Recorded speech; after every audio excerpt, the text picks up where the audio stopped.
Welcome back, everybody, for another deep dive. This time we're going to be exploring Faith Book 2. Okay. It's by Shri Suresh Kumar Makam, Right. and he's a disciple of revered Shri Raghavendra Rao Sahib. Interesting. And right away, the book starts with an interesting disclaimer. It says, cleanse your mind, with the practice of sadhana, and then go through literature. Otherwise, Oh, wow. reality will be lost upon you. That's a pretty bold statement right off the bat. Right. It really makes you think about how you're approaching this and any information. Yeah. What do you think they mean by that? Like, how literally should we take that? I think it's about approaching these ideas with a really clear and open mind, and really being ready to challenge your assumptions. Yeah. I like that. I like that idea of like cleansing your mind before you even begin reading. Yeah. It's like you're preparing yourself to receive these teachings on a deeper level. Right. And that word satana that they use in there Yeah. really makes me think of like meditation or self-reflection. Exactly. It's about cultivating that inner receptivity that allows these truths to really sink in. Yeah, and I think that's a good segue into talking about the content of this book. Yep. Because Sri Suresh really connects a lot of different threads here. He's got ancient wisdom. Right. He's talking about figures like Lord Gautama Buddha, Yes. the legacy of Mahatma Savar Sadguru Param Pujya Shri Ramchandraji Maharaj of Fatehgarh, Okay. who's also referred to as Sri Lalaji Maharaj. Okay. And then he's even got his own personal experiences in there as well. So it's like a tapestry of different spiritual insights woven together. Yeah, exactly. And one of the threads that really stands out is his focus on the teachings of Lord Buddha. Even after 2,500 years, he's saying that those principles like right conduct and meditative practices are still incredibly relevant today. It's interesting because we're almost rediscovering a lot of those things through modern science. That's like they're striving to achieve through external means what ancient wisdom already offered through introspection. exactly like all the research on mindfulness and emotional regulation that's happening right now in neuroscience. Yeah, That's essentially what Buddhist teachings have been emphasizing for centuries. exactly. And meditation especially has been shown to have such profound effects on the brain. Absolutely. It's like we're finally catching up to what these ancient traditions have known all along. And another interesting observation that Sri Suresh makes is this idea of spiritual values being transmitted across generations Yeah. and geographical boundaries Right. without relying on physical instruments. It's like these values are carried on a wave of faith, Right. transcending time and space to connect people across cultures. And he talks about atmic power, Mm-hmm. which is this inherent spiritual energy that fuels that transmission. Yeah. And faith acts as the conduit, the Yeah. channel through which this energy flows. He also highlights this concept of Ruhaniyat ki inkod hai insanyat, which means the essence of godliness is humanness. That's a powerful statement. Right. It's the reminder that the divine is within each of us. Yeah, not in some far-off realm, but right here in our hearts. Exactly. And he connects this to the idea of Vishwam Vasudeva Kutumbakam, Okay. which is this beautiful Sanskrit phrase that emphasizes the interconnectedness of all souls. So like one big global family. Exactly. It's a message of unity and shared humanity. It makes you realize how often we focus on what divides us. Right, instead of celebrating what unites us. Yeah. And Sri Suresh seems to be saying that faith is the key to unlocking that sense of unity. Now, speaking of influential figures, Yes. let's talk about Sri Lalaji Maharaj. Okay. Sri Suresh considers him a transformative figure in spirituality. And what's interesting is that his work began at such a young age, Right. driven by this deep concern for humanity. Yeah, it's important to consider the historical context here, too. Absolutely. Sri Suresh describes India under British rule as a time of deep despair. Yeah, and that resonates with what other figures were saying at the time. Right, like Lord Bertrand Russell. Exactly. He said, if India is lost, the soul of mankind is lost. It's like Sri Lalaji Maharaj sensed this urgency for spiritual rejuvenation. Yeah, he saw a need to rekindle the inner flame of the nation. And his approach to spirituality was unique. He moved away from those traditional methods Yeah. and really emphasized inner transformation Right. and the transmission of divine light through a direct connection between guru and disciple. It was a more intimate and personal approach. Right. It wasn't about rituals or dogma. No, it was about a heart-to-heart connection. And that leads us to the impact that Sri Lalaji Maharaj's transmission technique had on Sri Babuji Maharaj, Okay. who was Mahatma Samarth Sadguru Param Pujya Sri Babuji Maharaj. Right. And this transmission wasn't a gradual process. It was described as this sudden and complete immersion in divine energy. Like being smeared with divinity, as Shri Babuji Maharaj put it. Right. It points to the concept of Brahma Vidya, which is about the intergeneration and strengthening of spiritual powers. It's fascinating because it suggests that spiritual growth isn't always linear. Right. Sometimes it can happen in these moments of sudden awakening. And it makes you think about all the different pathways there are to spiritual awakening. Absolutely. And the role of guidance in that process. Now, Shri Suresh uses a lot of stories to illustrate these concepts. Yeah, he's a great storyteller. He is. And one that really stood out to me was the tale of Angulimala. Oh, yes. That's a powerful one. So we start with this ruthless murderer. Right. Driven to collect 1,000 human fingers as an offering. But then he has this encounter with Lord Buddha. And everything changes. It's a perfect example of compassion in action. The Buddha sees the potential for good in Angulimala. Yeah, instead of condemning him. And that triggers this incredible transformation. He renounces his violent ways and embraces the Buddha's teachings. It speaks volumes about the Buddhist perspective on karma.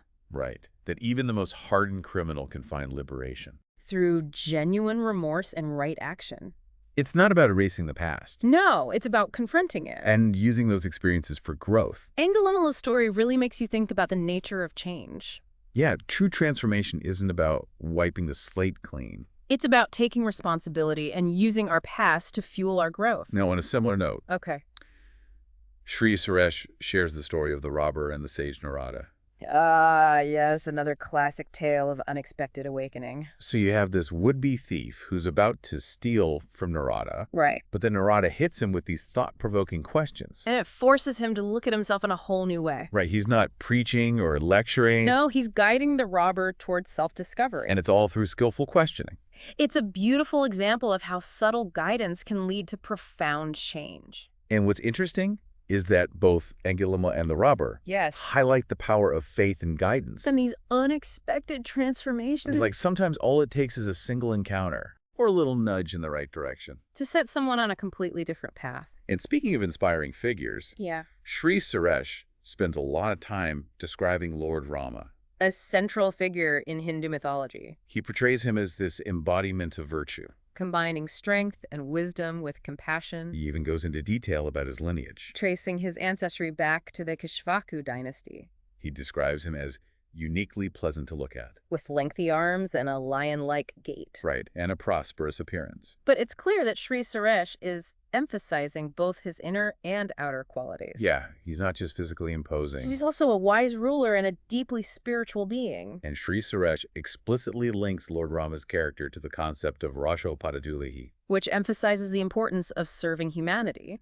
It's like he's saying that true greatness isn't about power or status. It's about using your qualities to uplift others. It's a really inspiring message. It makes you think about the qualities we admire in leaders. And how we can embody those virtues in our own lives. Absolutely. Now let's shift gears a bit. Okay. And talk about this comparison Shri Suresh makes between the education of princes like Lord Rama and Lord Lakshmana and modern-day educational practices. It's a fascinating juxtaposition. Right.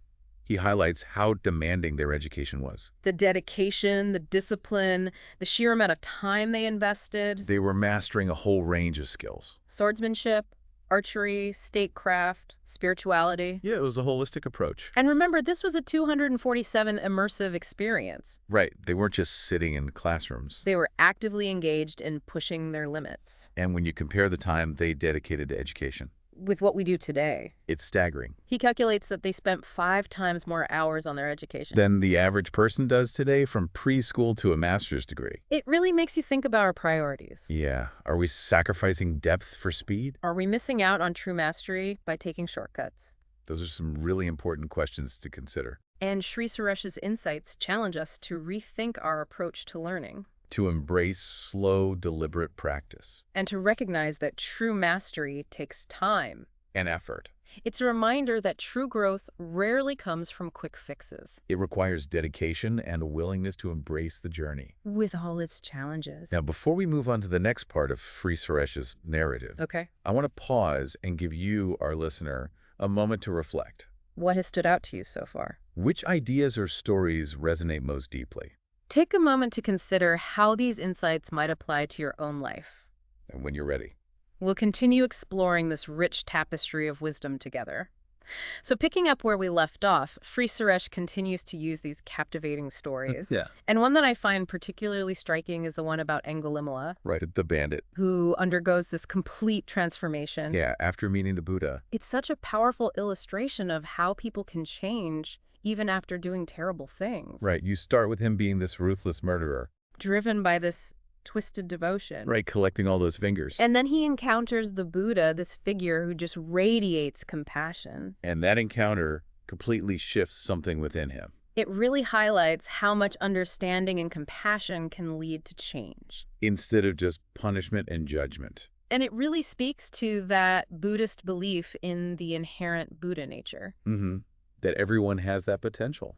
Regardless of what they've done in the past. It's almost like that encounter with the Buddha was a form of mentorship for him. Absolutely. Angulimala goes from being lost and misguided to finding this new path. And it reminds us that seeking out guidance from others, whether it's a teacher or a mentor or even just connecting with ancient wisdom, can really illuminate our own journeys. It makes you think about the people in your own life. Right, who've guided you along the way. And helped you through challenges. Exactly. And Suresh doesn't just stop there. He goes on to share this other compelling story. Oh yeah, the one with the sage Narada. Yes, and this robber who's about to steal from him. I love how a simple question can lead to such a profound change. Right. So here's this robber set on stealing. And then Narada hits him with this series of questions. that make him completely reevaluate everything. Yeah. He's not lecturing him. No. He's not preaching. He's just guiding him towards self-discovery. Which is so powerful. Because it's that inner transformation that really leads to lasting change. And both these stories, both Angulimala and the robber, they really point to this idea that sometimes transformation isn't a gradual thing. Yeah. It can be this sudden awakening. Like a shift in perspective that changes everything. And these stories, they're rooted in ancient traditions. But their wisdom is timeless. And it shows us that no matter what our past is like, change is always possible. And seeking guidance and reflecting on ourselves can really help with that. Now, Shri Suresh also spends a good amount of time talking about Lord Rama. A major figure in Hindu mythology. And he's portrayed as this perfect example of virtue. Blending strength and wisdom and compassion. Shri Suresh goes into a lot of detail about his lineage. Yeah, tracing his ancestry back to the Ikshvaku dynasty. And he describes him as uniquely pleasant to look at. With lengthy arms, a lion-like gait. And a prosperous appearance. But what's important is that Shri Suresh emphasizes both his inner qualities and his outer ones. He's not just this great warrior. He's also a wise and compassionate leader. And Shri Suresh connects this to the concept of Rajaparadulihi, which is about serving humanity. It's like saying that true leadership isn't about having power. It's about using your abilities to help others. And that's something that really resonates with me. Me too. It challenges our usual ideas about what leadership means. Exactly. It's about service and compassion. Not just authority and control. And Lord Rama embodies that ideal. Now let's get into something else that Shri Suresh talks about. Okay. He compares the education of princes like Lord Rama and Lord Lakshmana with how we approach learning today. It's an interesting comparison. Because it shows just how different things are. Shri Suresh emphasizes just how demanding their education was. All the dedication and discipline and the time it took. They were mastering all sorts of skills. Martial arts, archery, statecraft, even spiritual practices. It was a completely immersive experience. They are constantly pushing their limits. And when you compare that to how much time we spend on education today, it's crazy. He calculated that they spent 5 times more hours on their education than someone today would from preschool all the way to a master's degree. And that makes you wonder, are we prioritizing the right things? Yeah. Are we too focused on getting things done quickly? Instead of really mastering something. Maybe we've lost sight of the importance of depth and true understanding. And I think Shri Suresh's point is that we need to reevaluate how we approach learning. To slow down and be more deliberate. And realize that mastery takes time and effort. And this applies to anything we want to learn. Whether it's a new language or a musical instrument or a spiritual practice. It's about embracing challenges and sticking with it. Now, before we go any further, let's pause for a second and think about what we've discussed. What parts of the prince's education resonated with you? What can we learn from their dedication and perseverance? And how can we apply those lessons to our own lives? Take some time to reflect on these questions, and we'll continue our exploration soon. As we're going through this book, I'm really struck by the imagery that Shri Suresh uses. Oh. Like, remember that part we were talking about where flowers are raining down on the city? Right after Prince Rama gives those speeches. Yeah, and it's not just like a few flowers. It's like the whole city's blanketed. Yeah, it's like the universe is celebrating his insights. And the way he describes them, Oh, so beautiful. like clusters of stars, beams of moonlight, even drops of ice cream. It really creates this sense of wonder and awe. And then on top of that, you've got all these sages descending on the city. It's like a gathering of spiritual giants. Vasishta, Vishwamitra, even Narada. Wow, all drawn to this event. And it's all happening while Prince Rama is still deep in thought. Like, they sensed his inner struggle. And they came to offer their guidance. And what's amazing is how humble they are. These are revered figures. Yeah, but they're praising Prince Rama's speeches. They even say that if they can't answer his questions, right, they'll be considered senseless sages. It shows that even spiritual masters are always learning. The whole scene is just so powerful. It reminds us that our inner journeys can have a ripple effect. And that there's always guidance available to us. If we're open to it.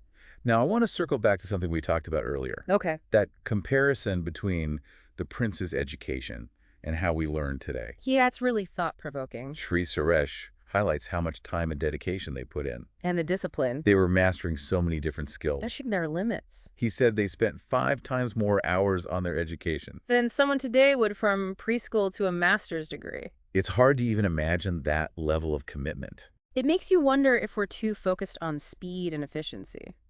Are we sacrificing real depth and mastery? It's a good question to ask ourselves. I think Shri Suresh wants us to rethink our approach to learning. To slow down, be more deliberate. And realize that true mastery takes time and effort. And that applies to anything we want to learn. Whether it's a skill or knowledge or even spiritual growth. It's about embracing challenges and sticking with it. As we're wrapping up this deep dive into Faith Book 2, I'm just really struck by how powerful stories can be. Yeah, they can convey these profound truths in a way that really sticks with you. Like the story of Angulimala. Right, a complete transformation. And Narada and the robber. These stories teach us that change is always possible. That guidance can help us along the way. And that even in the darkest times, there's always potential for growth. We hope you found this exploration insightful. And inspiring. And we encourage you to keep seeking and questioning. And diving deep into that vast ocean of knowledge and wisdom. Now, as you reflect on what we've discussed today, think about what resonated with you. What steps can you take to bring those principles into your own life? Keep exploring. Keep growing. And keep seeking the light within. We'll see you next time.